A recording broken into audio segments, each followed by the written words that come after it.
All right. Hi, everyone. Thank you so much for coming to office hours. The way this will work is that each of you will ask a question, taking turns. There's just no specific order. And just please make sure that all of you had asked a question before you ask another one. And before we get started, I just want to have our health professionals introduce each other. If that's okay. Yeah. Starting. You want to go first? Sorry, did you say Emily? Or whoever wants to go first. Oh, yeah. Okay, I'll go. My name's Emily Andrada. I am a professor of pediatric emergency medicine. Gosh, let's see. I went to med school at UC Davis. I did my general pediatric residency there. I did a fellowship in pediatric emergency medicine out at Brown. And then I've been back on faculty since 2003. And I can tell you more if you guys are interested, but I'll turn it over to my other panelists. Hi guys, I'm Brittany. I'm actually one of the newer hospitalists. I started this past September. I am originally from Las Vegas. I did my undergrad at Cal and then back to Nevada for medical school and then residency here. So it's been a good first 4 months, I would say, even with the COVID situation. So if you have any questions about I guess since I'm a little bit closer to the graduation period, feel free. My name is Leah Africa. I was born and raised in the Philippines. Came here when I was 21, and then I moved to Las Vegas like Brittany. Did my med school in Reno. Moved here to Sacramento for residency and continued on to become one of the hospitalists here. And I've been with FAHC for, what is it? Is it 2 or 3 years? Something like that. Yeah.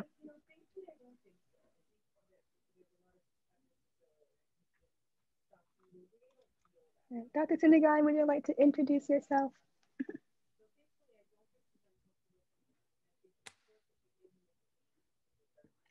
He doesn't want to.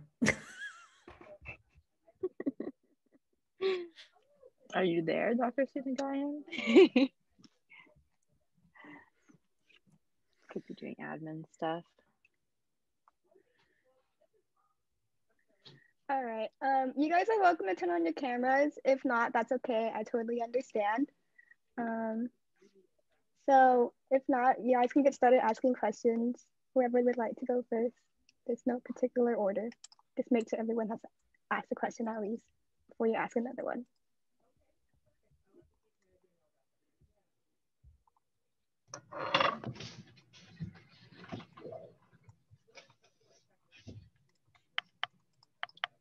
You can also use the raise hand feature if you want to ask a question. I think that would be easier, I believe. And then the health professionals can just... Or we can call you out. Name. Yeah, or that too. That's just cold calling, but yes. Like, I'm going to call out Joshua. Oh, you need to introduce yourself first. Oh, sorry, I had to get to it.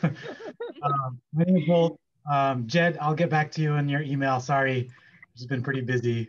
I'm currently a hospitalist. I work with everyone here, actually, even Dr. Andrada Brown. We're physician advisors together. I've been a hospitalist since 2013. Been at UC Davis since 2009. I was an undergrad in 1999 to 2003. So yeah, I've been in the Sacramento area for a long time. And now I'm a hospitalist. Technically my boss, right? Yeah. Oh yeah, I interviewed Leah when she first came as a resident. Brittany was my, I think, intern at one point. Yeah, you also interviewed me for this job too. Right, yeah, exactly.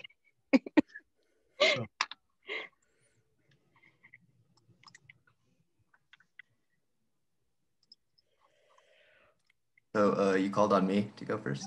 No, I'm gonna go based on the pictures. I'm just gonna pick on folks that ask. All right, sounds good. This question can apply to anyone. but I'm really curious on like what you guys do when you first meet a patient and like how you introduce yourselves and like just like get that initial connection so the patient knows that you're someone that you can trust or that they can trust. Yeah, I'm just curious on how you guys would usually do it.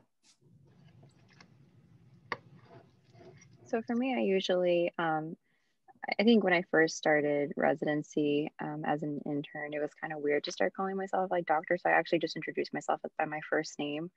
But then like slowly what I realized is I was getting confused a lot for like whether I was like one of the techs, the nurse, or the doctor. So I think kind of depending on the situation, I usually now for like formality and just professionalism, I think it's good that they know who you are in the beginning, always kind of approach um, like as if you're like happy to be their doctor. And then once you've established that rapport, I think that that formality is not so much like you always have to introduce yourself as doctor. And I've also had some patients who I feel like they can just call me by my first name. And then especially kind of given like a lot of it's just like your social IQ, you get a sense of, you know, your patient like based on their age and kind of their like cultural background.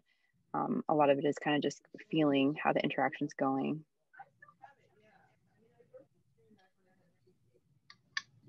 I'll jump in. I agree with Dr. Bartolome. It's important to establish what your role is, and then as you develop a relationship with patients to sort of just play it by ear. But I think meaning me, so my personal challenge is that I am a woman. I'm also short and brown and Asian, and so there's lots of baggage with folks that want to that kind of have implicit bias and assume that you play lots of different roles, not the physician, especially in an academic teaching facility, right? So one of my biggest roles clinically is to supervise residents, right? So physicians in training, but also medical students. And so again, it's really important to establish what your role is and who you are. So I always introduce myself as Dr. Andrada, and my next line is to say I'm the supervising doctor, so they understand like why am I being seen by a third and fourth, medical person, right? Despite that, right? So despite the introduction, it's also written on my scrubs and on my ID. And despite all of that, I will still get asked, I'll still get reactions like, oh my God, when are we going to get seen by the doctor? Right. So then again, it's important again to establish your role. The other thing is that I see kids primarily. So that rapport is special, right? Because I'm not just talking to the parent. You also have to establish a relationship with the child. So if they're verbal, or even if they're not verbal, I primarily address my comments to the kid, because if the kid can talk, then they should be the ones to describe, the situation. So I like to ask questions like, what can we do for you today? Right. So that you can kind of set some guidelines on like, okay, what is the actual thing that is bringing them in today? They might have, a long list of medical problems, but really they're here because they scratched their finger, right? And then you just want to address that one thing. So it just sort of helps you focus in on what the things are that can help with that day.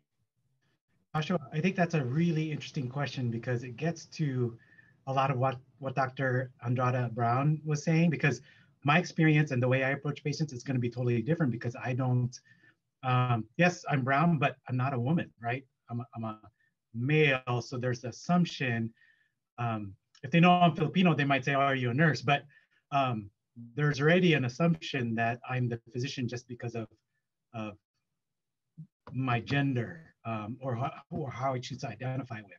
So I think it's a really interesting question to the other physicians here is how do they deal with that? Because I don't have that experience as much as they do.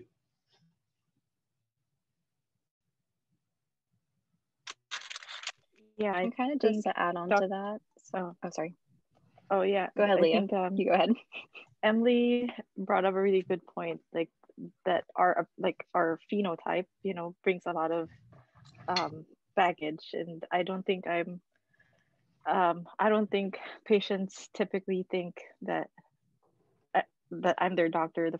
When I enter the room, that's not one of their thoughts. So that being said, I still oscillate between introducing myself by my just Leah Africa, and then I say that I'm going to be their physician, and that in between saying introducing myself as Dr. Africa. You just kind of have to gauge the situation and gauge your patient and see where they're so just gauging the situation. Right now I'm on academic service, so I'm working with residents and medical students. And I think almost exclusively because I'm working with residents, I do introduce myself as Dr. Africa, and to say that I'm the supervising physician, because I really do not look like it. Like I don't look like I'm their supervising doctor. Like we have male medical students, they're gonna be taller than me, they're white, and almost always they assume that that's their doctor.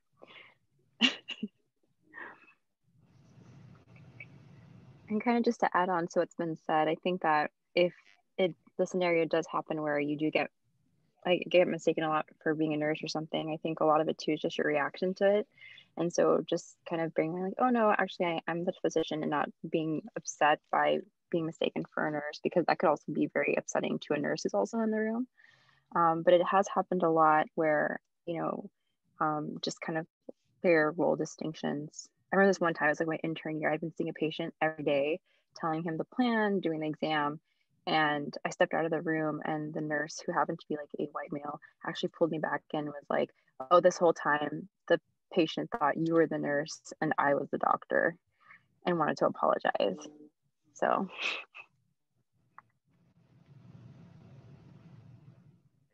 For all your responses, that was a good response.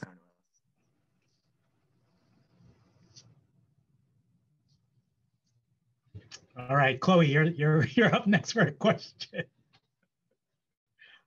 Cool. I was actually wondering what you all are working on, like anything exciting, any new projects happening, or even personal stuff that's maybe exciting to you. Just what's exciting you right now?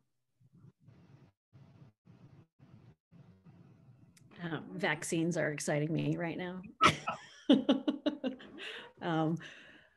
Let's see. One of my big projects is to oversee the residency curriculum. So the residency conference. So my appointment is in the Department of Emergency Medicine, and they have a weekly conference. It's just like class for you guys. So they work, clinically mostly, but then once a week they come into conference for a 4-hour conference where they just like get on Zoom and learn, or we go into the simulation center and we do hands-on simulations or procedural practice. And so I oversee the residency curriculum for pediatric emergency medicine. And that's been a big project that I've been working on, just sort of trying to put together an inclusive curriculum where they actually are, using effective learning strategies and active learning and learning all the things they need to learn about kids and emergencies before they, sort of head out into the real world and practice. One of the challenges for the emergency medicine residents is that most of their clinical work is with adults. So like only probably less than 30% of their exposure is to kids, but they are expected when they go out into practice to be able to see kids and adults equally. So that's sort of my big driver for trying to maximize their exposure and their learning time with regard to managing pediatric emergencies. That, and tomorrow I get to volunteer at this vaccination clinic in Sacramento and give a bunch of vaccines to people that really need it. That makes me really happy. I have an 18-month-old boy, so he makes me very excited every day, and also very sleep deprived every day. Yeah, that's where I'm at. Work-wise, work is work. We have some exciting we have somebody with most likely giant cell arteritis today, which we don't see as often. So that is exciting. I think I'm more excited than my team is, but that's where I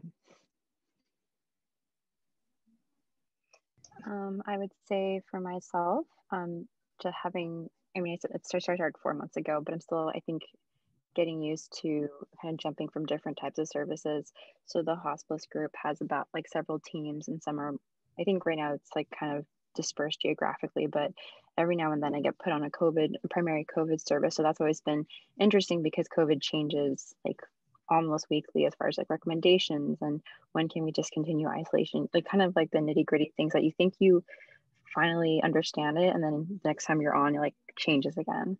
So that's been a learning curve. But outside of that, I think now that I'm on a hospitalist schedule, it's been really nice because for the most part, I'm working only half the year. So it's a nice break from residency where you're working almost every day. And so I'm actually just taking advantage of my time off, and just trying to, make the most of the current like pandemic situation. I've taken to like doing more outdoorsy things. So I've been trying to go to Tahoe when I can. Unfortunately, I don't have a car that will allow me to drive in the snow, but that's what friends are for. So as you can see, we have other interests outside of medicine. And so we try to also live like normal people, which is interesting because I never thought, my mom's a nurse, and she always introduced me to physicians when I was young. I never thought they were normal people because I always saw them at the hospital. Or even when I was, if I had surgery, I always saw them at the hospital. So I think it's good that you're seeing that we also have interests outside and that we're able to have kids and have families and try to enjoy things outside of the hospital. I will say that it's actually funny that you brought that up, Phil, because like same thing, like I was, my dad's a physician, my mom is an accountant, but growing up, I feel like the culture of medicine, or anyone who was in medicine, is that you just kind of like work all the time. And there was a lot of like physician burnout. I see my dad is finally retired, but that was kind of like a thing which made me a little scared to like go into medicine as a specialty or as a career choice. And in fact, it was one of those things where like people would say like, are you sure you want to be a doctor? Like, are you going to have time for your family? Are you going to have kids? And I was just very adamant. I was like, well, I don't want to be a nurse. Like I definitely want to have a more of like a authoritative role. And so that's kind of why I went with medicine. And what I found is my experience is so different than what my dad went through. I definitely have more of a work-life balance. And I think there's been a shift in that direction over the last like several years. And so I think like my experience is just so like almost like so different than what my dad had to go through when he was going through his training. So. Raphael, you're next. Question. All right. So this one's on my mind. I know COVID it wasn't good for really anyone, but it opened up a lot of opportunities, new ways for us to help people. What are the best opportunities that you've found to help people that you might not have been aware of before?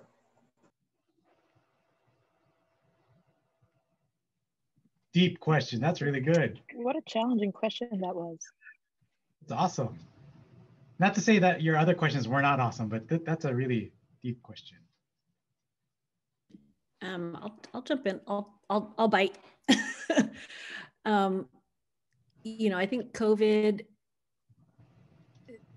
the pandemic in general has, it not allowed, but it forced a lot of us to stay at home and have a lot of time on our hands.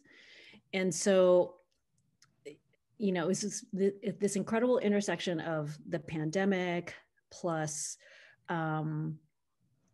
us being at home, I think has allowed a lot of people to reflect on things that with regard to a lot of the inequities that we experience in this country and worldwide. And those inequities have been there forever.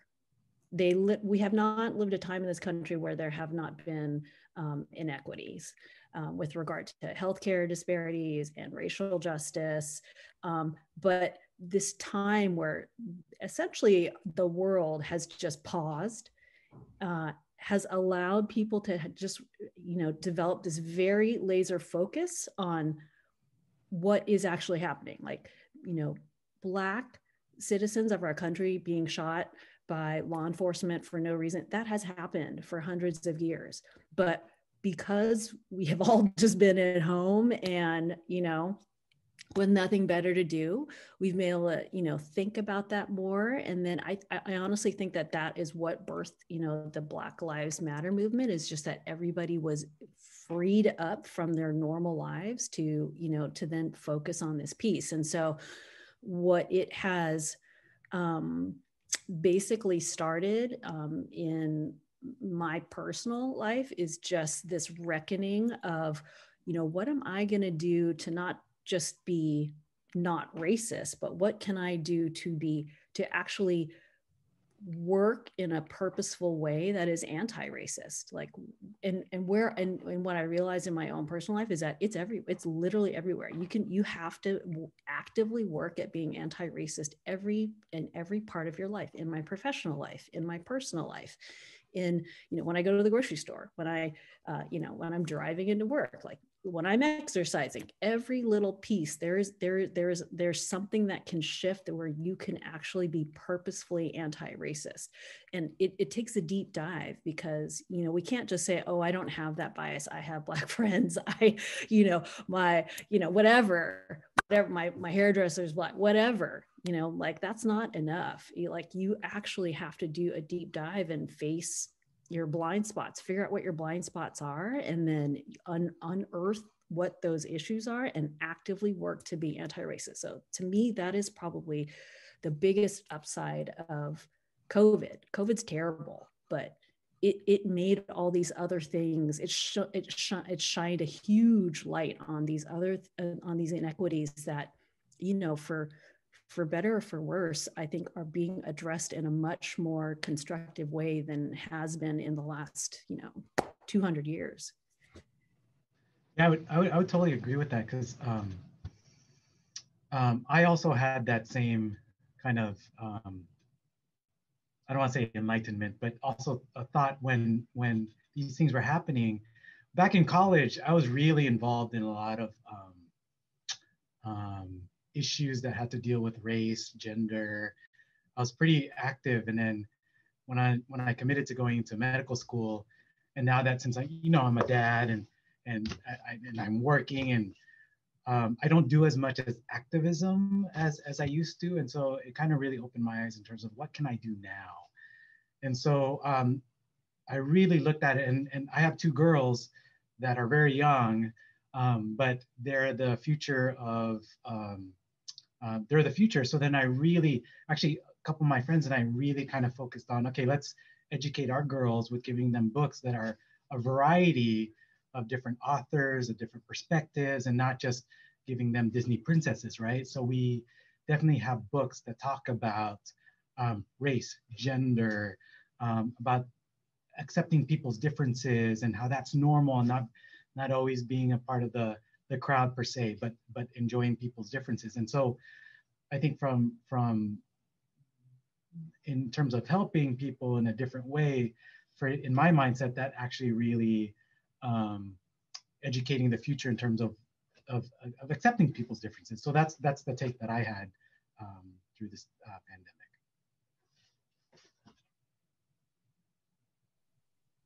I think we all work kind of in the in-hospital setting, but when COVID started, I was still working in the clinic. I think one of the things that the pandemic brought us was that we started utilizing kind of like Zoom and televisits more. And in a way, it kind of allowed more access for our patients in the primary care setting to like actually follow up with their physicians. And it kind of paved the way for like, this is probably something that might be continued down the road. It turns out that it ended up being like a good resource for some people. And I think it's interesting how, I don't feel like this is going to fall off. I think that people are going to now become more creative about how they visit their physician now that, we've adopted this new technique over almost a year now. And then kind of the other thing too is that because it's kind of it's been a global issue, people are much more aware of just one, health disparities, but also kind of their own healthcare. They're kind of trying to be responsible for that and kind of keep the tabs. And I have family members who were usually very ignorant of all these things. And then after COVID happened, they started getting more involved and like asking more questions about just their own health and like what they can do. Kind of like, oh, do I need to supplement my diet with like vitamin D? Like what has been shown about that? This is what I'm reading. Questions that I don't think would have been prompted, especially when you kind of hear like, oh, people who have comorbidities like diabetes, kidney disease, people who are overweight or obese generally don't do as well if they get affected with COVID. So I've had family members say like, oh, how do I get on top of this? Or maybe I'm gonna start exercising now. I think also just kind of like from a mental wellness too, it like people are less on their phones, I would say, like they're trying to find more ways of being outdoors and kind of, you know, you see people like running outside more or they're taking up hiking. Like I was one of those people. So that was what I felt was a positive thing.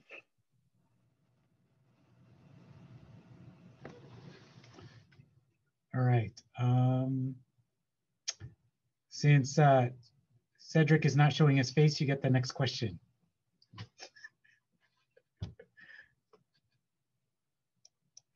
You're so mean. I know, right? Now you can understand if you're my resident or student, you know how I operate. You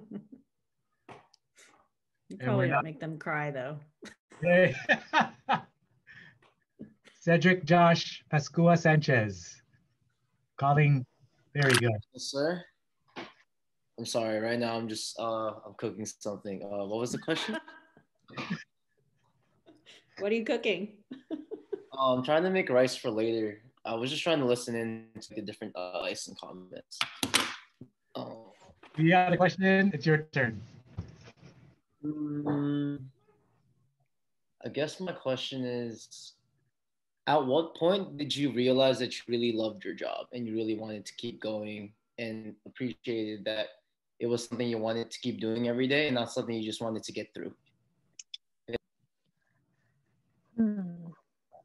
I can go. I think for me, I mean, I haven't been a doctor for very, very long, but I would say that up until I was very happy and satisfied with home/family life, that's when I started enjoying work more. I don't know if that makes sense to anybody, but up until then, it felt like it's such a grind, you know, like you go to work and you don't really see much of a purpose in what you do. I mean, you know what you went to medicine, that's to, you know, hopefully be of help to your patients. But as you do it day in and day out, you kind of sometimes lose track of that purpose.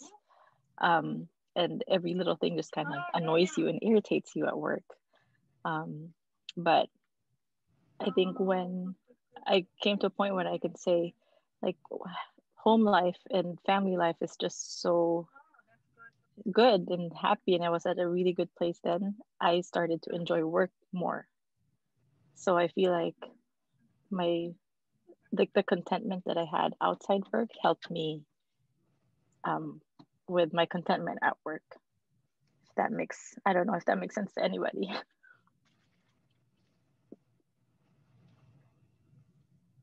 I'll tell you that the grind for me was the first 2 years of medical school, because that is really where you're like, why?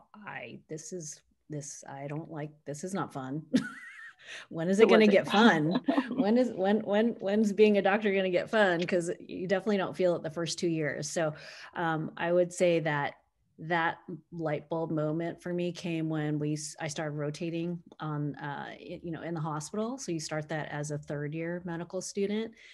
And I think I started on medicine and surgery, and I was like, yeah, not feeling it yet. Not really liking this yet. And then I rotated on pediatrics, and it was like March or something. And I was like, it's St. Patrick's Day, because everything was green and like the patients were trying to pinch you. And I was like, wow, I have not celebrated, you know, St. Patrick's Day for years. And then I realized, this is actually what happens on a pediatric floor. They still celebrate all the holidays. They still recognize that it's fun to wear green and pinch people and celebrate Valentine's in a fun way, like not that pressure, you know, you have to be dating somebody way. And that was when I was like, and these are my people. These, like, taking care of kids and being around other people that like kids, like these are my people. These are the people that I want to spend, you know, if I'm going to work a bunch of hours, and if I'm going to work 80 to 100 hours a week, like this is where I want to be.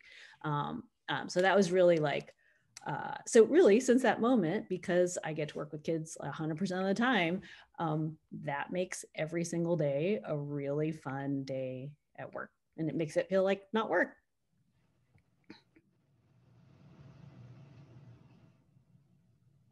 For me, it was kind of like what Emily was saying. Those first 2 years of medical school, you're just in the classroom and learning all the foundations of medicine, the pathophys, like the anatomy. And you're like, okay, this is great for 5 seconds, but then it becomes like just like being in college again. So I will say that even as a medical student, though, when I was doing my clinical rotations, I'm like, okay, this is okay. Like, it's nice that I'm seeing patients. Like, I feel involved. But when it really hit me was when I started residency, and you're actually now the person that, like, the nurses say, okay, doctor, what do you want to do next? And kind of like that little, like, that sense of fear and responsibility kind of keeps you on your toes. I actually like that because I don't like getting bored and just being complacent and like just kind of going with the flow, which is how I felt even as a medical student my last 2 years. It felt like I was mostly shadowing, which I didn't really like. And I think we get asked this question frequently, or we ask ourselves these questions where sooner or later, like, you'll hit like a phase where, okay, I'm just doing the same thing over and over again. And it kind of takes like a reminder, like whether it's like a grateful patient or like some adverse outcome or just like a really serious case. And then you just remember, like, oh, this is why I'm doing this. I think throughout residency, I was kind of on the fence about what I wanted to do. And for me, that was hard because it's like, okay, what am I motivated to do on a daily basis? And I think I realized I like being in the hospital. I like working with like active and acute, like, sick patients. That's what got me to go to work every morning, because it's like, oh, I want to see how this person's kidney function is doing, or is their blood pressure looking better? And just kind of like this, like the little minutia, like little changes here and there, that, you know, I got to fix just by something I knew from whatever I learned in medical school. It was just nice to see that immediate change. But it was also recognizing that I am that type of individual who needs to get that like immediate like reward or satisfaction of,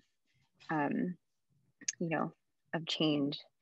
But it is kind of like a thing now. Like, I don't think that's something that goes away. I don't think I think of it like there are moments where you kind of wonder, like, oh, I'm just going back to work and doing the same thing again. But it's all mindset, I feel. Looks like Jed has his hand up, unless you want to hear my perspective, but I'm sure you guys have heard it before. But oh, no, finish. I wanted Alyssa to come.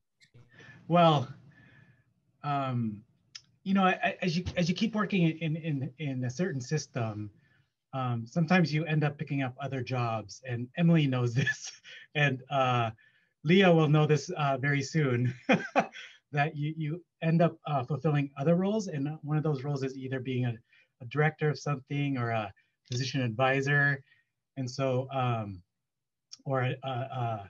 so you start really, work becomes work. So, but I think what really grounds me in terms of what makes it not feel like work is actually when I ever go back at the bedside and take care of patients and talk to the 90-year-old or 100-year-old and find out that they were in World War II, or that they actually served with in Bataan, and you're like, oh my God, this is amazing. So for me, when I get to go back to the bedside and talk to patients and find out about their stories, that's what makes work not work. And I think you'll see a commonality amongst us is that when when we get to go at the bedside and take care of patients, that's what makes it feel not work.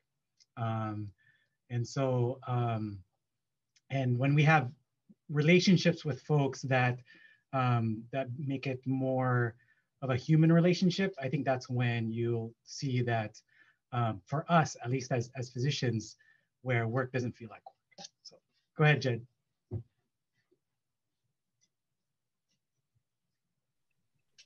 Okay.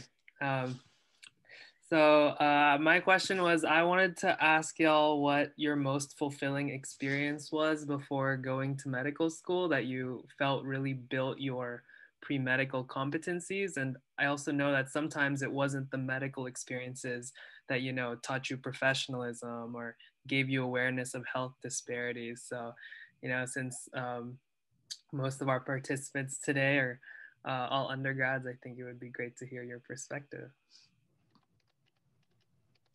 So I probably, of the four of us, I'm the most recent graduate. So after, that was the question I asked myself. I opted to do a gap year after college. And when it came to like finding, you know, what to do during my gap year, it was like, do I do more research? Do I do like more school? Like, do I go to grad school? Do I try to get like a public, like a master's or something? And it ended up being like, why don't you do something you haven't done before, which is like actually have like a real job. So I actually worked in San Jose, and I worked in this like, it was a dental, it was like a device, like an imaging device company for some like office. But essentially it was a lot of like customer service, customer support. And I think that allowed me to kind of work with like large volumes of people. And a lot of what you do in medicine is kind of customer support. It's kind of, like I said, having that social IQ and not being too like proud, or like, I feel like just knowing how to work with people, especially in like high stress environments. Also learning how to like manage a team.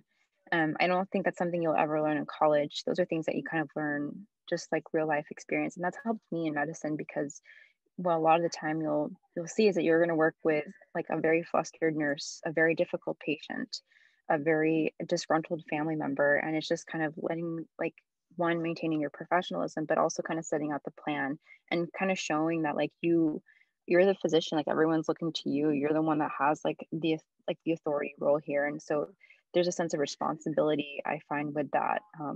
And it's helped, I think, that experience and that gap year like has really helped me navigate these like high stress environments. And it's also made me realizing that communication is just really, really important. It's something that like I feel like it's hard for some people to communicate, like how much do I tell a patient's family member, like how detailed do I want to get, and kind of understanding like, no, I need to simplify it because not everybody understands medical verbiage. It's just like kind of having that social IQ. I didn't have like a job in high school, didn't really do much like jobs in college. So for me, that helped. And so I would encourage that in terms of like, what should you do? Do I take a gap year or not? It's actually looking at those gaps in your resume and seeing like, well, what experience do I not have that I would need as a physician? Oh, Katrina has a question. Katrina has a question. All right, I'm just gonna ask it later, but like everyone else can still like answer Jed's question.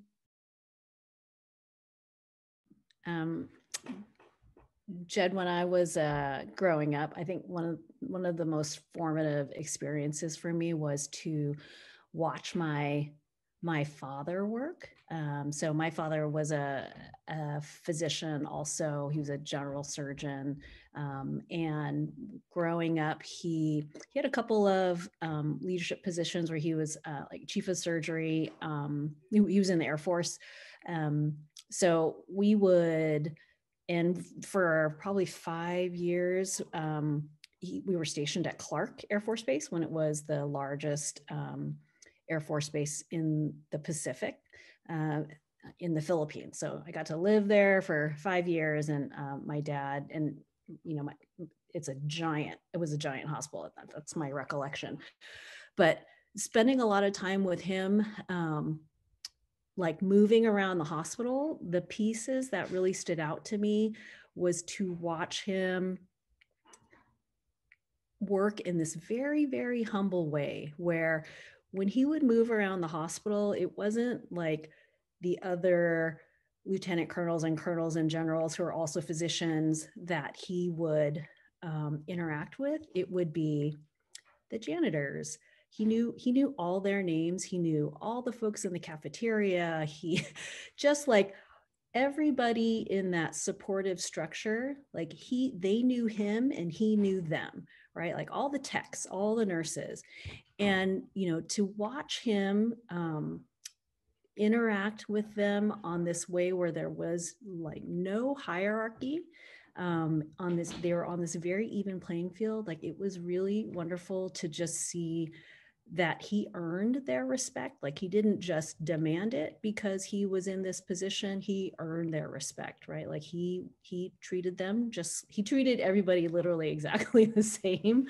And so that really informed how I approach my work, which is to literally value every single person on your team in the exact same way, right? Like the housekeeping staff is no worse or better than the techs, who are no worse or better than your physician colleagues, than the nurses that work with you, the parking staff, right? Like every single person deserves the same equal amount of excellent care and consideration that you would provide to anybody else. Like there really cannot be, in my mind, a hierarchy of how you treat people. And I think if you take that to heart, or at least I took that to heart, and approach your work in that way, like you're really never gonna misstep, right? Everybody is valuable. Everybody has something valuable to offer. And when you start to have gradations of who is valuable and who has something valuable to offer, those are lots of traps that you really want to avoid, as you move through whatever you decide to go through, whatever career you decide to pursue. Hopefully I understood the question right, which is like at what point in our lives did we have that kind of solidifying moment when we felt like this is the career for us? For me, I think it was working. I was an undergrad still, and I had this chance to shadow, initially just shadowing, and then I kind of worked closely with her as we went along. This doctor in Las Vegas, her name was Dr. Florence Jameson. She ran a very busy OB-GYN private practice in Las Vegas. So it was just her, no partners. But this lady who sees about 30 patients a day in her clinic has time, after work to go to juvie and provide free care to the adolescent females there, and give, like free exams and essentially treat whatever they had. And on weekends, still have time to lobby for this neighborhood to have a free clinic. When everybody was against having a free clinic in that neighborhood. So I think she just exhibited this like passion and like that solid desire to help people, and very genuine. And you can see how her work ethic was, how hard she worked. And I remember thinking I really wanted to be her, or wanted to be at least like her.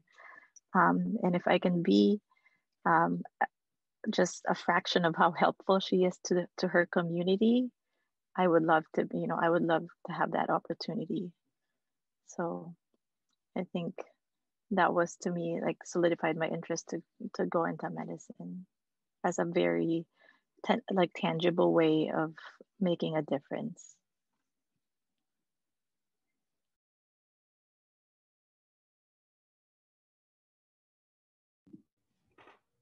Katrina, do you want to ask your question? Sure. Yeah. Sorry, I'm gonna lower my hand first before I forget. But hello, I just want to introduce myself real quick. I'm Katrina, pronouns she, her, hers. I am a fourth year undergrad student, and I am interested in internal or family medicine, hopefully in the future. But I guess just something that I wanted to ask was, because I'm actually a part of a student-run clinic at UC Davis called Bainihan Clinic. And, you know, over the past like 2.5 years, I've really learned to enjoy like working in a clinic setting. And so now I'm at this point where like, okay, if I do make it into medicine and I do become a doctor, like, I don't know if I want to work in a hospital setting or if I want to work in a more clinical setting. And I know Dr. Africa, you volunteer with us, and Dr. Bartolome, I think you also mentioned earlier that you used to work in a clinic as well. So I guess my main question is like, you know, what made you decide, like what made you decide to like work in a more like hospital setting versus a clinic setting? Just so that us as undergrads also kind of like understand like the differences between those two types of systems in the healthcare field. So the nice thing about residency, or I guess depending on like where you go, you don't actually have to answer that question until you finish your training.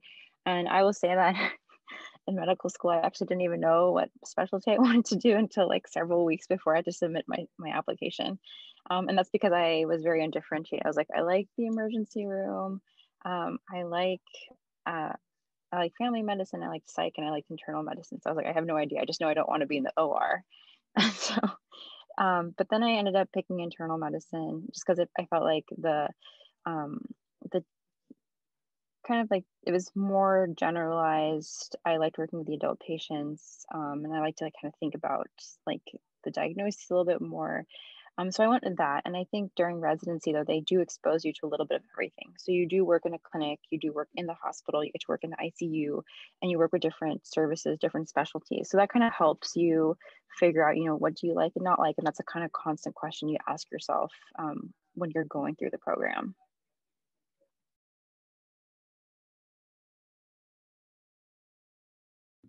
Yeah, I would echo all of that. Those are, you know, inpatient versus outpatient are decisions that you'll make once you get exposed to both of those things and you figure out, you know, what you like, what you don't like. When I decided to go into pediatrics, that was a decision made after having rotated on a bunch of inpatient pediatric services. So, you know, the ward and the pediatric ICU. And I said, I thought, hey, I love taking care of kids. This is my thing. But then when I started residency, probably, you know, like you actually get assigned a regular clinic day where you see, you know, just your own panel of patients in clinic.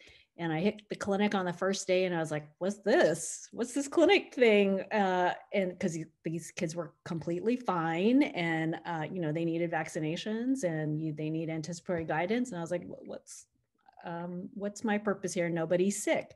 And then the second week I was like, oh my God, this is what general pediatricians do. This is not what I signed up for. So, you know, in my head, I was like, okay, well, this, I definitely cannot do clinic medicine. This is not what I signed up for. I want to take care of really sick kids and do procedures. And so, you know, very quickly made the decision that I was not going to be a general pediatrician, that I had to subspecialize and either do critical care or do pediatric emergency medicine, and definitely wanted to stay taking care of it, you know, kids in an inpatient environment. So again, you'll get those experiences and then you'll be able to, you know, see how you feel about them and then make those decisions about, you know, what you want to do with your career.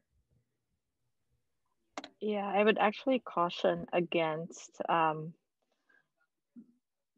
like closing your doors and closing your perspective this early in your career.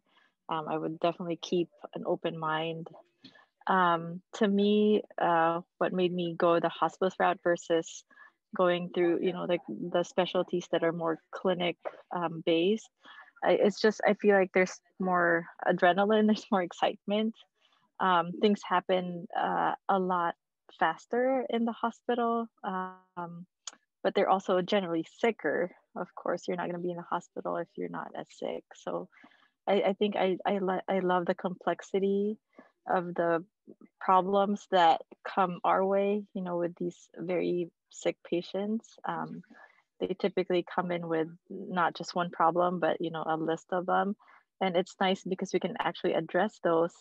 In clinic, I feel like you're very limited.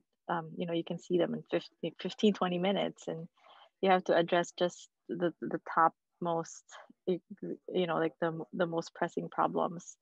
And things happen a lot slower. You know, you have to wait for results. Like weeks later, you see them again.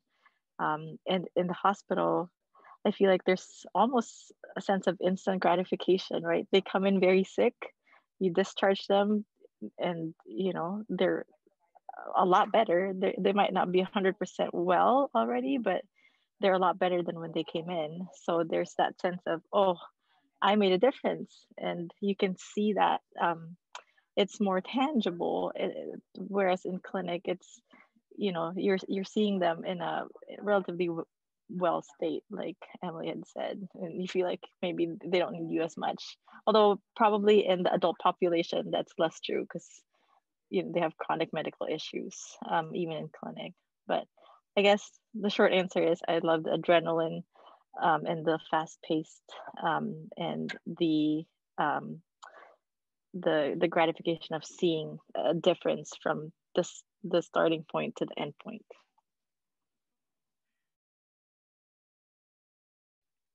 Thank you. I actually have a question myself, if you don't mind me asking. And the question is, it's a fact tradition question. And it's, if you could give us one piece of advice, what would it be and why?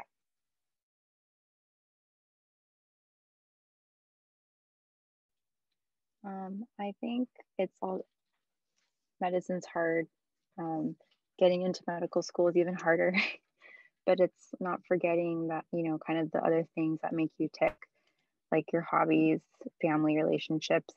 It's good to not ignore those or take it for granted, because I think they're the things that kind of keep you going after work. So we focus a lot on, I was one of those people, like I was kind of like, oh no, I just need to get into medical school, not keeping in mind like the other things that are part of your well-being, because how you are, and kind of Leah was saying this too earlier, is, you know, what happens at your home too can also have an effect on how you are at work. And so, you know, if you want to make sure that that work-life balance is there, if you're doing well at home, you're probably going to feel better going into work like the next day. Physical health is a big thing. I think we also take that for granted as well. Like I was like, oh no, I need to study, I can't exercise, when I felt like I was just kind of my functionality, just my concentration at work was like depleting, because I was ignoring that part. And like, so now I make an effort to try to fit in a workout. Even like this morning, I woke up at 4 a.m. to work out, just because I know I'd feel better at work for it, and I wouldn't have to worry about it after work. It's annoying, it's frustrating, but I think kind of implementing like these daily habits, these patterns, I think I feel like I'm much more functional. I can focus a lot more. And then just remembering kind of, you know, your support system, like always like telling your parents like thank you, and like thanks, like I'm here because of you, and just being like grateful for all of that. I would say that that's something I only started, I think, after residency. So.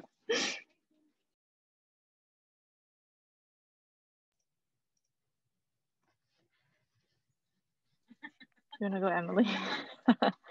It's such a broad, like advice is such broad. Okay, I'll go.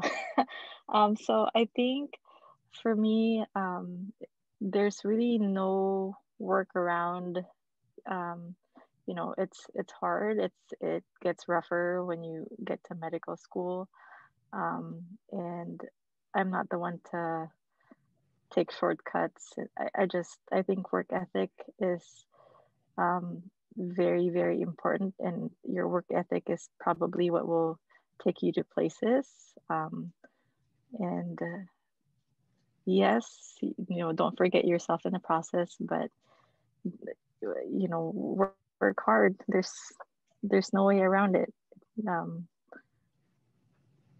Yeah, because you can't go back, right? Like the regrets that you will have is probably will have something to do with, I should have done this more, or I should have put more effort into it. So, so that you don't have any regrets in the future. You just work hard and keep pushing through. No shortcuts. I have two pieces of advice. One, I love that Brittany got up at 4 a.m. to exercise. So the first lesson that there are any more hours in a day that you are currently underutilizing. Brittany is an example of that. And just like real talk, you're from your third year medical student of medical school and on, like it is like legit normal to wake up at 4 to get to the hospital so you can be ready to run by 6 a.m. And that is the normal beginning of the workday, right? So hopefully that will help you appreciate any 8 o'clock class that you have. Like when you're feeling like, oh, 8 o'clock class, you can be like, well, when I get to med school, things start at 4 a.m. So that's one. The other is that, and the last time I talked to FAHC was many years ago, but I gave the same advice, and it really goes along with what Dr. Africa is saying, which is there's nothing that is going to replace your work ethic, but also I think because as Filipinos, we tend to be very agreeable people and very family oriented for the most part. And sometimes that can get in the way, being agreeable and trying to maintain these ties and obligations to our family. So my piece of advice is you have to be disagreeable sometimes. You are the only one that is going to be able to drive you, right? So if you have this goal that you want to achieve, yeah, you are sometimes not going to be able to go home for that Sunday dinner, make that reunion, go to that wedding, hang out with your buddies at that bachelor party, go to, party on Friday night. This is just the beginning of you giving up, some things that you in the past are going to be expected to go to and to participate in, right? But sometimes that is going to be at the expense of you achieving what you are trying to work towards. So I'm here to tell you, it's okay to be disagreeable sometimes in the service of you achieving your goals. I mean, not in a mean way and not in a way that just like where you're abandoning your family, but like in a way that is balanced and so that you can achieve the things you need to achieve. Like very recently I saw this article that, obviously I'm a woman, so I'm sensitive to these things, but like if you're going to be a successful woman, you have to have a very sensitive partner or no partner at all. And that is kind of the balance that you are going to have to try to work with. Like if you in the service of achieving what you want to achieve, how much are you willing to sacrifice for, to meet the needs of your family, right? So in the healthiest possible way, it's okay to be agreeable so that you can drive towards this very difficult goal. It's achievable, but you're going to have to give up some stuff, and that's okay. You can do it. Definitely like echo and ditto all of that. That was like a big thing for me in medical school, is like telling my parents, like, I can't go home for the holidays. I'm sorry. Yes, I understand that so-and-so, it's their debut or something like that, but I'm like studying for a test and I really need to ace this. And my dad's like so big on like the blood is thicker than water, family first. And he's like the physician in the family. But I was like, yeah, but I'm also a female and I'm trying to like get into medical school and like I have all these tests and I'm sorry, like has nothing, it's just kind of reiterating to your family, like, I love you guys, but I want this more than anything. And family will always be there and they'll be understanding. They got over it. And then when they see what you've accomplished after all that, they forget about all the times that you've missed, all the parties and weddings and like Christmas gatherings. Even now, I think with the COVID situation, that's also been particularly difficult with my family to understand. Like, I'm a hospitalist. I work with COVID patients. I'm not going to go home and put you guys at risk. That's actually caused a lot of tension in just my personal life, because for them, they're like, well, family first. I'm like, COVID. Yeah, that's so true. And I think you struck a chord with I think everyone here, because just the nature of being Filipino and family, because that definitely happened in my family and with me. And it's funny how the people that you love also are sometimes the people that also give you the biggest headache or grief. But I would have to say at the same time, like in the end, if you do achieve your goal, like they will be supportive, and that's what family is there for. And for all you undergrads, it'll happen where you'll have big disagreements between either your brother, sister, mom, dad, uncle, grandparents. It will happen. And just know that you can push through it because you have examples like Brittany and Leah and Emily. I mean, we've all gone through it. And so it's inevitable. But at the same time, I would say that in the end, those family members are still going to be there to support you. I think one of their challenges, I'm just going to like kind of throw in some more like personal things too, is like as a female going through like college, medical school, and residency, my mom was like always on my case about like, when are you going to get married and have kids? I'm like, are you serious? Like, I'm trying to be a doctor first. And so it's also kind of like a lot of gender things. And I just felt like that was personally very hard to just like deal with, like on the side, like, oh, I'm just calling in to say hi, mom. And she's like, okay, so what's like your relationship status like? I'm like, that is literally like not my, she's like, yeah, but you're getting old. Like, do you want to freeze your eggs? Those kinds of questions.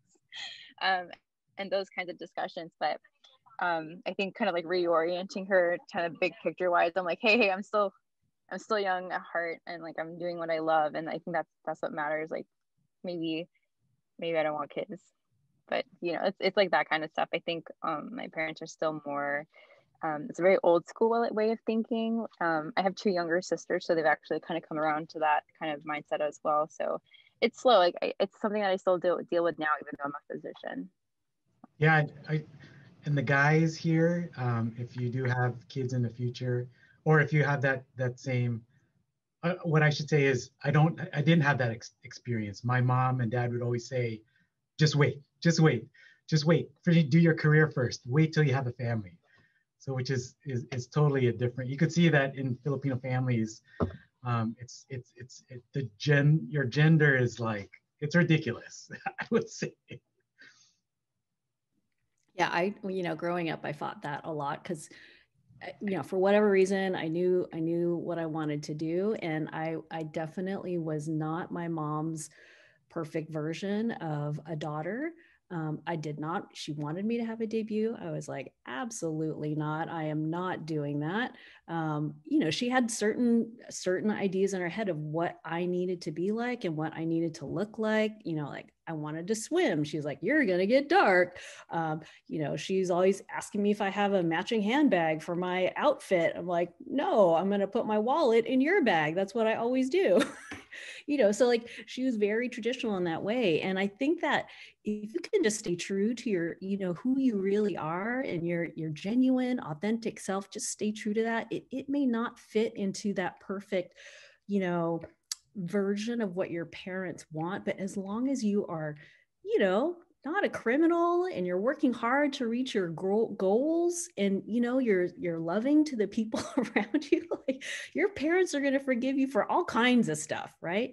But you have to live your life. And if your parents don't quite understand it, they'll get it eventually when they see that you are happy and a constructive citizen in the world. So it may or may not end up being medicine, but as long as you're doing the thing that you love. Like I cannot tell you, I've met Filipino medical students, residents, actually. They've already, graduated, gone through med school. They already did all that grind. And, in talking to them, they're like working hard clinically. And they're like basically telling me, I did this to get my parents off my back. What I really want to do is go to art school.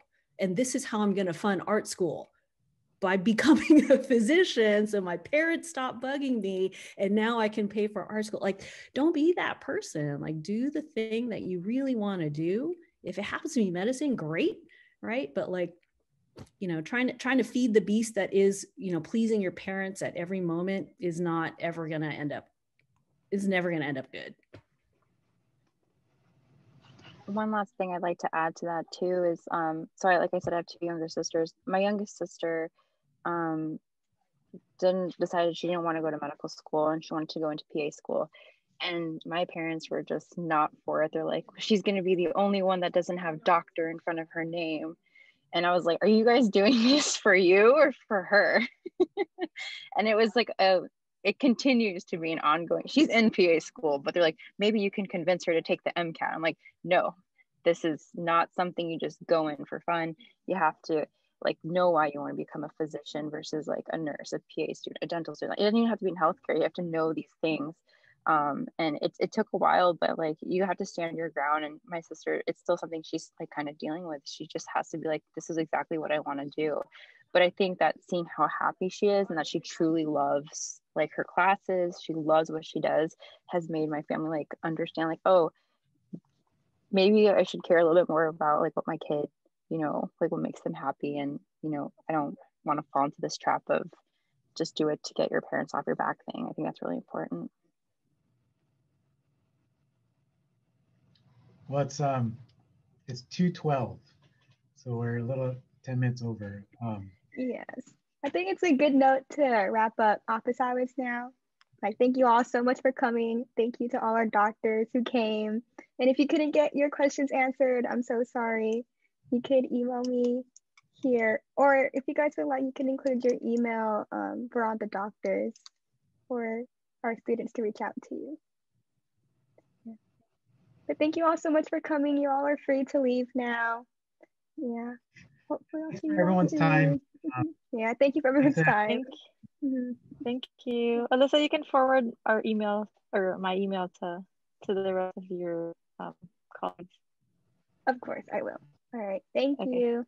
Okay. Everybody, thank you.